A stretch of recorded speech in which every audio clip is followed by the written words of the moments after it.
This is a great tool for organizations and particular leaders to better understand the interdependencies that they have both inside their organization as well as outside the organization for certain initiatives and healthcare reform programs that they may be considering. In terms of the internal part of the equation, it is important for the entire hospital to take a good look at where the key internal stakeholders are and the role that they play in their interaction with the other parts of the organization that are external.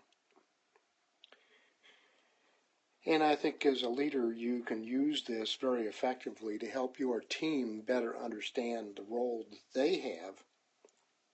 and the work they do and the contributions that they make both internal to the organization as well as external.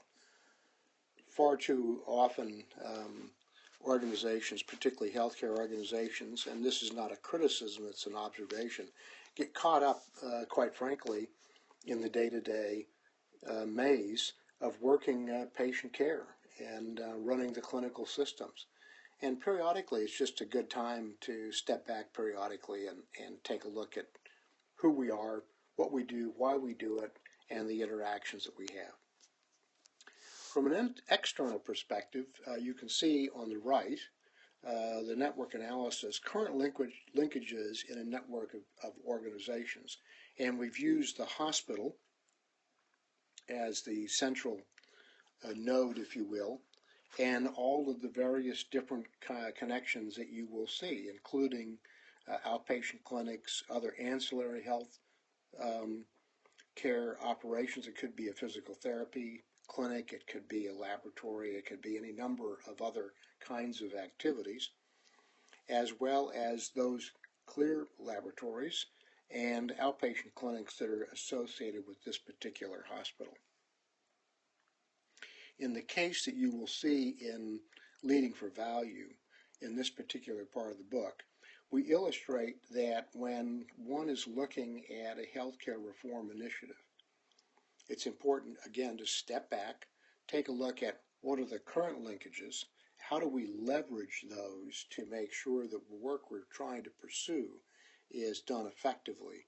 But more importantly, what are the particular potential contributions that some of our external organizations that we should be working with are clearly linked in. So as we turn to the next page, in the case example, and this was particularly true at a hospital that I was familiar with in Philadelphia in the United States, that started a whole new effort on prenatal care programs, and then all of a sudden discovered that they weren't getting the volume of patients that they thought they were going to get. And when they really boiled down to it, they took a look, and it was all about the fact that people who